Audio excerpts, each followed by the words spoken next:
What I just want you to do is you just use your strength and just like hit it against my arm here. You want me to hit you like it's a baseball bat? Yeah. Okay.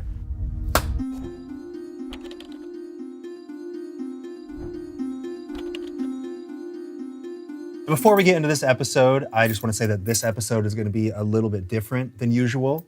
I'll be sitting down with these Buddhist monks to get insight into the mentality and discipline required to achieve these incredible, frankly, superhuman changes that they've achieved with their mind and their body. And I know that most people can't adopt the lifestyle of a Buddhist monk.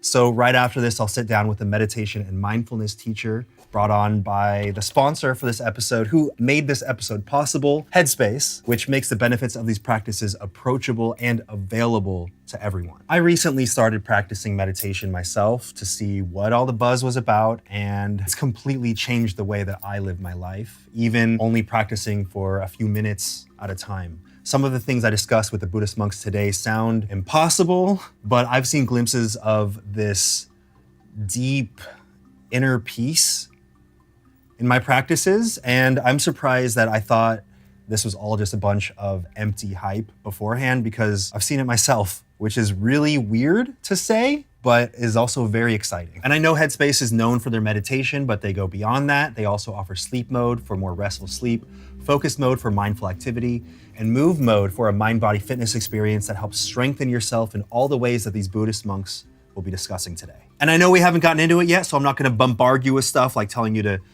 look for more info in the description or telling you that you can sign up for a free 60-day Headspace trial using code Anthony60, because we'll get more into that later, okay? But for now, let's learn from these Buddhist monks. Hello, Shiheng Yi, master of the Shaolin Temple, Europe.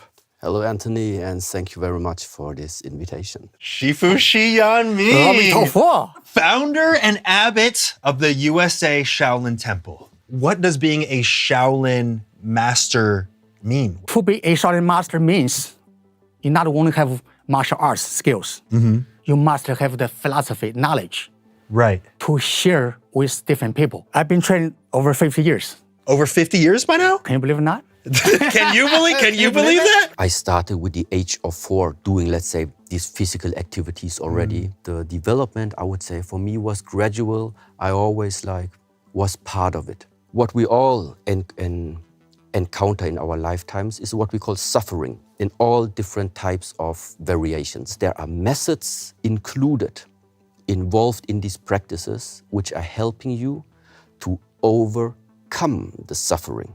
And now this is a very important part. You can live a life and avoid suffering, but overcoming suffering is something different. Overcoming implies you felt it already, but found a way now to still deal with it, cope with it, and that same type of suffering is just not appearing anymore because you have overcome it. Shaolin Monastery is a Buddhist monastery. You are not allowed to leave the monastery, and you have many, many different rules that you need to, let's say, abide to while you stay inside the monastery. If you want to develop something, if you want to attain a new skill, let's just say you want to learn another language. The quickest way to learn this language is, for the next 30 days, you take care, you have something to eat, you have enough sleep, and the rest of the time you study. You don't watch television, you don't go on social media, you don't play any games, you don't go out on party, you don't drink alcohol, you don't take drugs. You sleep, you eat, and you train. We hear a lot of things that almost feel like myths about what people who practice Kung Fu to the level to become a master are capable of. We hear about finger punching, about the iron head, about having bones that are stronger than steel. Have you experienced any of that? Have you witnessed anyone that has? Just let you feel. So, or maybe, I don't know if you have something to hit there. Oh boy, you want me to hit you? Oh, you can take a piece of wood. Are you for real? Yeah, take any piece of wood there. Okay. So, okay. What I just want you to do is you just use your strength. Just imagine this would be your arm, and just like you hit it against my arm here, somewhere on this. Right here. And you Yeah. want me to hit how hard?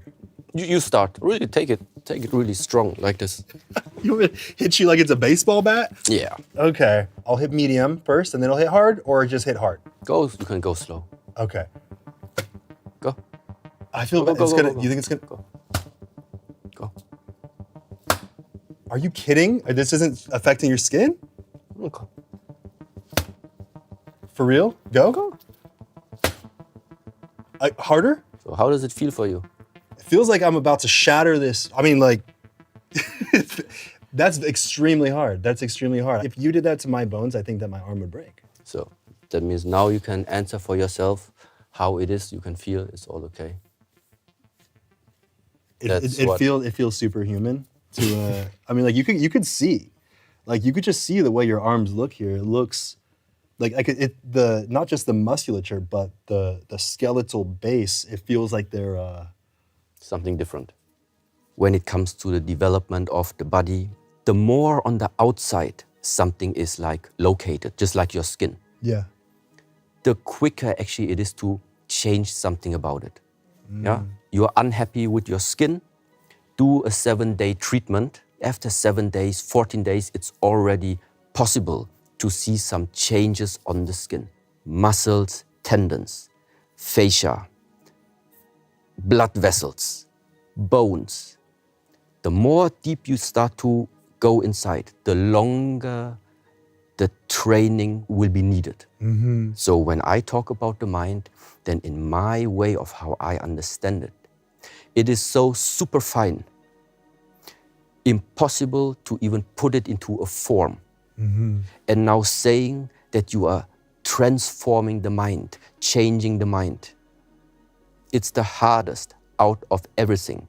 If you cannot even change the skin, if you cannot change the muscles, if you cannot change the bones, how do you want to know how to change the mind? If you unlock something about the mind, you unlock something at the same time simultaneously in regards to what is your body able to deliver. I read that when you were younger, you learned to break rocks with your head. Is that true? Is that just a myth? That seems like a legend. I can break some of my head anytime I want. Anytime. Anytime. Do you want to do it right now? Because for many years, self-discipline, you have to challenge yourself in life. You have to discipline yourself. You have to encourage yourself. That way you can master yourself. In our lives, you cannot change things overnight. You have to take it step by step and to be able to build it like this. You cannot overnight do this, yeah? You have to keep stretching your physical, stretch your brains, discipline yourself. You be able to do it. So that's not just physical, that's mental. Mental, yeah. How so? When you stretch, you pain. You have pain, yeah? You scare yourself. I'm gonna break in my body? You're not. Absolutely not. Everyone has the flexibilities. You have to keep it. You have to maintain it. To discipline yourself, to train harder every day. So it's about getting comfortable with the pain. It's Exactly. about feeling okay with the pain. It's a part of life. You still experience what some might call pain, but you see the signal, you listen to the signal, and you acknowledge that you don't necessarily need to pay attention to it. You don't need to focus all of your energy toward, this is something that I need to escape. I need to run away and stop this. Yes. Is it worth it to stop your plan just because of this pain right now? Or is the achievement of your goal, whatever it is that you have put upon yourself, still worth to go over that pain? Like a simple exercise people know from the movies. You just stand in the so-called horse stance. Like this, squatting? Yes, like squatting with the feet a little bit more wide. Okay. Okay, like parallel the Parallel. feet. Okay, like this, always good. And now stay like this, but take your butt in. Take the, yes, more. Yes, so arms like so. Okay? And now this position, you like stay for 5 minutes. 5 minutes? What? I think I got maybe 35 seconds maybe in me. No, okay, but just a moment, stay like this, yeah? Okay. You feel it's gonna get exhausting. Yeah. Quick. Every moment right now, you are torn between sit down and relax or use it and push myself. I have a choice. You have a choice. But the good thing is you don't give yourself choice. And you just say, for the next 20 seconds. So 1, 2, 3, 4, 5, 6, 7, 8, 9, 10, 10, 9, 8, 7, 6, 5, 4, 3, 2, there we go. So, That felt like a lifetime. and this is the thing, why you need someone who guides you, who pushes you through, who helps you, who motivates you, and makes it because he wants you to discover something, how strong you really are. If you weren't counting there, I would have given up 20 seconds earlier. If I would have given you the choice, you wouldn't even make the 20 seconds. Sometimes in different other traditions, we say, if you are losing the fire inside of you, life is over. So what do you need in order to live like life? We need fire. And this fire only comes also when we are using willpower. In order to stay the 20 seconds, you need willpower. And the more you have this, the more internally it starts to generate this heat, this fire, this vitality. It is that vitality that makes you then push through things even if it will become hard one day. It's this energy. And I could see practicing that over and over again can really sit with you throughout your daily life and remind you that you have a choice to continue. You are capable of more than you ever thought you could be. And that is a physical representation of a physical limitation that I thought I had. But that translates to the mind, to your thoughts. Yes. Now you start to understand for yourself the power that lies inside of you. And this is why no matter what impulses or are coming from the outside, you realize them, but not like before. It's shaking you. Everything can come, but you can still always decide, what are you going to do with it? You want to follow that emotion? You want to follow that impulse? Or do you say, oh no, actually it's not important, let it go? You're able to see your limits and know a little bit closer where they are and how much more you're capable of. So when life throws all the shit it's going to throw at you, you're able to take a step back and look at that with, bringing in all the information without allowing yourself to go down the path of worry, stress, anxiety. Anxiety often nowadays, related in a way to the fear of the future. And I love the fact that I don't know what's coming tomorrow. Just imagine, you would already know what tomorrow, the week after, your complete life, what is going to happen. You already know. Everything that you see in the mind, how big can that vision be? It can only be as big as your ability of imagination and of vision. So that means if your mind is small, then small things can happen in your life. And if you think that all of this whole universe is just here in order to fulfill our personal expectations about life, I think this is not the proper perspective. I think that one alternative way to see yourself is, we have been placed in somewhere, and now it's for you until the end of lifetime to discover what exists here to be discovered. For example, I think you also know this symbol of this yin and yang, it's a common symbol. Balance? Balance. Balance is key. So what we try to achieve, of course, is balance. But it also is like standing or symbolizing another aspect, which I before mentioned. We want to get to the mind, but you don't approach the mind directly. We approach the mind by using the body. You want to know what is success? You don't directly approach success. Sometimes in order to start to know what is success, you will have to see and get to know the failure. Because only if you have this one and that one, then together they are harmonious. If you only are used to success, it's one-sided. Where's the counterpart? Will it always swing back? And that is exactly what, in different ways, how it can occur, in different ways, how it's gonna, let's say, pay back. You cannot trick this universe. You've done this demonstration, and it's interesting when you do this demonstration because it's just using physics to get this point across. Yes. Can you represent what you No. the demonstration here? It should just give you an idea of understanding. How can I know for myself, for example, before I take a decision? What type of decision should I take? So very often when we walk through this lifetime, there is either something that you like or something that you dislike. The consequence of liking for many of us is you see something and you start to have this positive feeling. Yeah, we like positive feelings. That's why positive feeling is something we would actually like to bring closer to us. You like your girlfriend, you like your boyfriend, so that means you want to keep her, him close. The person is here already. The situation is here already. What you are doing right now is you try to bring it closer than it is. You are forcing it to be closer.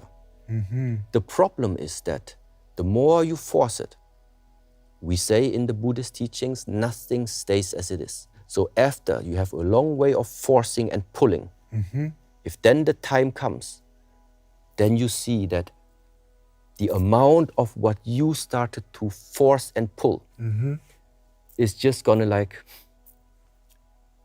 move in the opposite direction. You force something into a situation, into a person, which is not how it is. How is it? That's how it is. Balanced. So it's there already. Why do you want to bring it closer? Enjoy right now what you have here. What about when you push things away? Same? The more energy you invest in pushing, and there it just like, at the same time, one day, if nothing stays the same, just swings back in that same amount towards yourself. So this is why we say, walking through this lifetime and learning, mentally leave the things as they are. The pulling part, this is nowadays easy. Our world at the moment is very much propagated into this direction, that it is always about attaining. Nothing is about downgrading.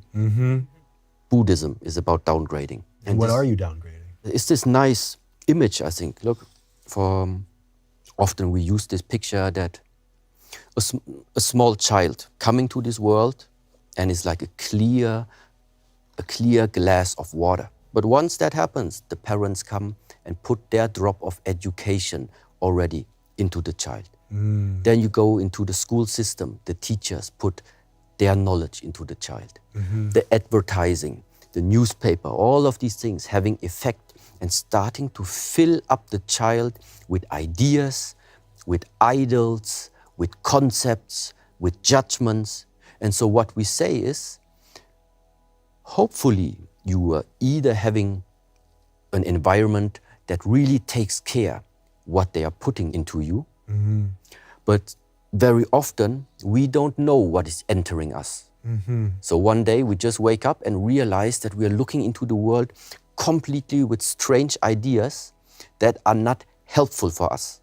And what is now what we regard as Buddhism? Yeah, and it is not a religion. It is about method to realize that I have looked into the mirror and I can see that I am full of dirt. And I would really wish to have a life where I can see more clear, where I am feeling more clear, and where I am more clean. And now I need somebody who helps me in order to get this clean. This is not about what your parents expect from you, what the society expects from you. This is about you finally watch inside yourself and figure out, is it really like this, that the life quality is about the way how you feel? And if it is like this, then now comes the good part. It's because you feel it. It's in your hands. And this is where the journey starts. It's always the same person. It's always the same character who is walking through this lifetime a character sometimes having different virtues that he's living by, different guiding principles, and also different, let's say, internal abilities. Let's just say one, discipline. So what does discipline mean? Because I feel like a lot of people hear that and they're like, okay, it means patience. It means doing things that I don't want to do. Discipline means, for example, there's no excuses to make. Today is so hot. Today is so cold. I don't want to do these things. I'm tired. I don't want to get out of the bed. Different kind of, uncomfortable, not comfortable situation. You have to understand yourself. Why I am here, ask yourself. Give yourself some questions. Stay in front of the mirror, look at yourself. I'm here with purpose. I must do something meaningful to myself. A lot of people are stuck with a feeling of maybe uncertainty about their purpose in life, about what the reason for their existence is, what their purpose is. To you, what is the meaning of life? To you, what is your purpose? Once I really heard a sentence that very, very much resonated with me. And that one was to not wait until somewhere the sense of life is gonna like float around and you're gonna be ready to grab it. Because what happens if this situation never comes? Or what happens if you see it but you miss it? Does it mean then your life has no sense anymore? The most proper thing is to give a sense to whatever you are doing for yourself. Don't wait for anybody else to tell you what your sense is supposed to be. You have to find a sense and give a sense to the things that you are doing. You give purpose why you wake up. For me, I've seen that the best way for me to achieve any of these big goals that I have is to A, realize that I just want it, I don't need it. That allows me to see it with a very clear mind.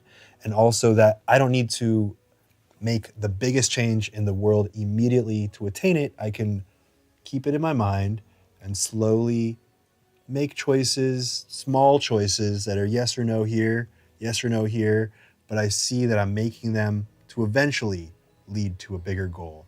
And I used to approach life as having a big goal, needing to completely change everything and be the person that I thought that I needed to be to make the goal happen, when now that I've eased up and allowed myself to just guide myself down the flow of life toward something that I think that's where I want to be. I think that's where I want life to take me, rather than getting in that steam engine boat and going upstream and going against the way that the natural flow of life.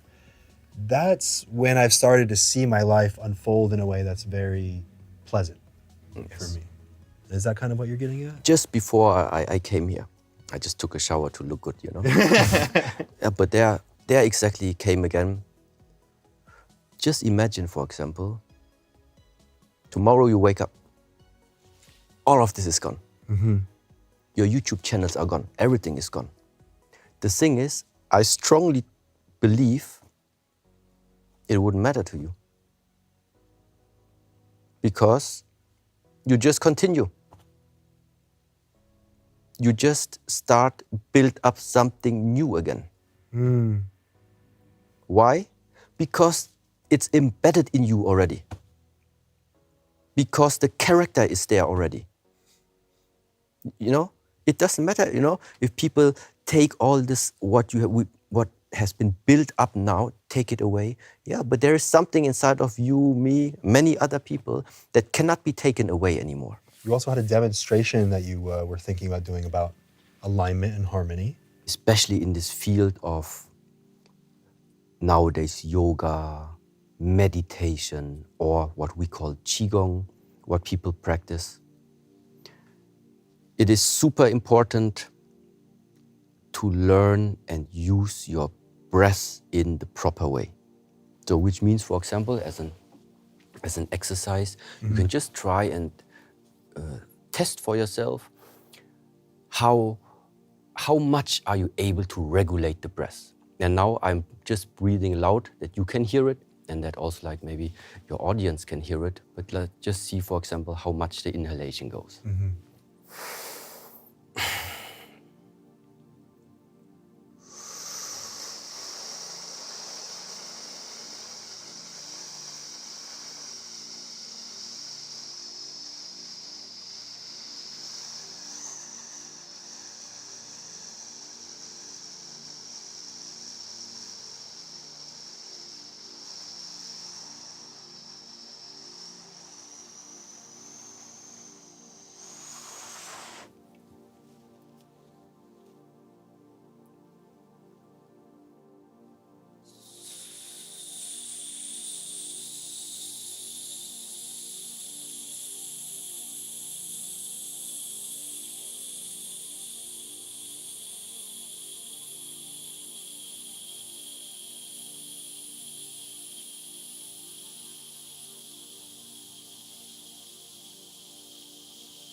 And the longer you practice, the longer these things become, yeah? Regulating the breath really means you need to take time, you need to concentrate, you really need to readjust at all moments to release like tension inside of the chest, inside of the abdomen area, in order to allow your body to take that much of oxygen, of air inside. So why is it important?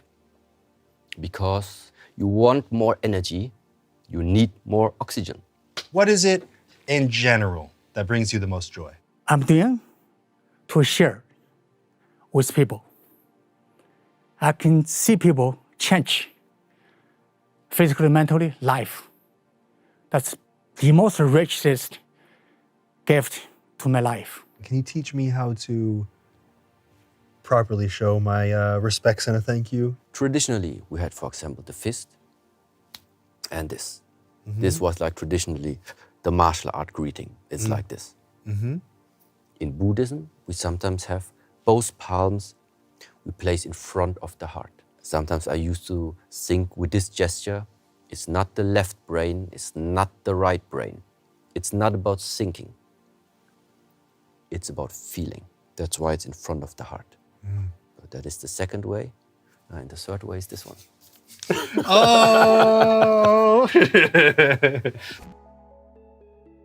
Hello, Eve. Hey, Anthony. Lead meditation expert at Headspace. How far back does your meditation practice go? Over 12 years now. I got really curious about the history. How long had these practices been around? Where did they come from? Our founder, Andy Buddhist, he made the pretty extreme decision to go and become a Buddhist monk. He went to Asia, and so he studied in the Burmese tradition for around the first 4 or 5 years, and then ordained as a Tibetan monk. These practices have their roots in mindfulness. And I think it can be helpful to explain, like, what is meditation? What is mindfulness? Yeah. Because I too was like, is there a difference? And I always thought that mindfulness just meant being aware. But to what extent? Can you give the best definition of meditation? Meditation helps to focus the mind to be more present, accepting, less judgmental, and less critical of oneself and others. Many folks I've taught or speak with think that they can't meditate because they can't clear the mind. They can't stop thoughts.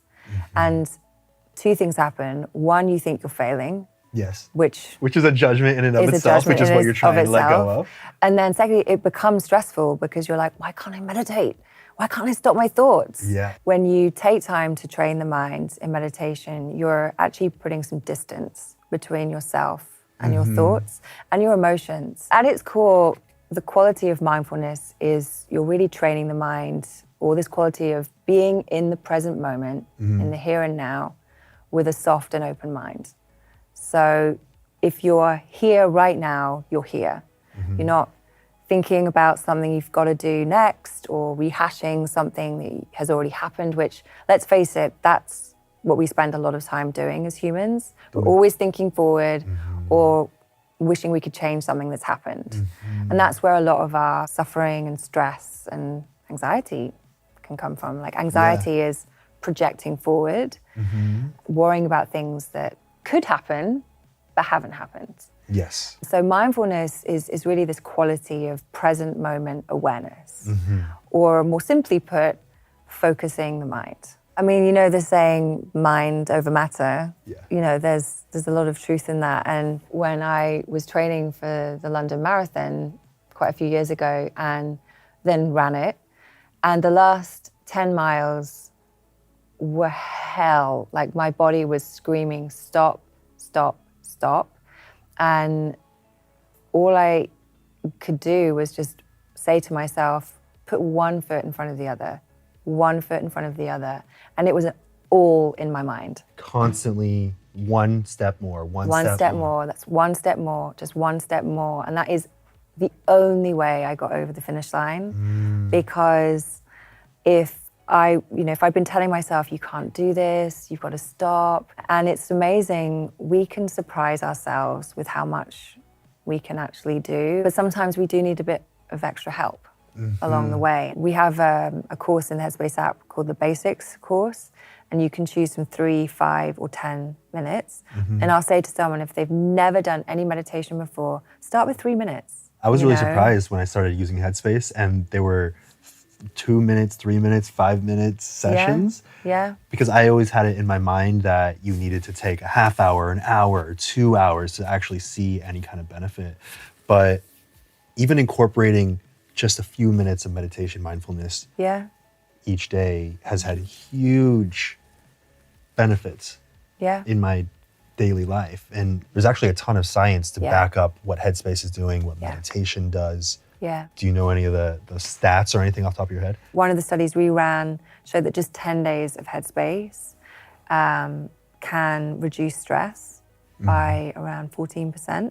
That's just 10 days. Of course, everyone is going to be different, but I think it speaks to just 10 minutes consistently over time can see a fairly immediate change in how you relate to stress. And one of the things that I'm most excited about is that Headspace is giving a 60-day free trial. For viewers of this video specifically, usually it's much shorter than that, but you could sign up for free and you can start seeing the benefits of what Headspace has to offer. You can use the code Anthony60 and get 2 months. Well, I feel like you could start to see huge changes in just 2 weeks. From my using it for just a short amount of time, I've seen such huge benefits in my life. All these ways of thinking that seemed just, to me at least, they seemed so foreign and unattainable can actually be something that everyone can experience just with a little bit of time.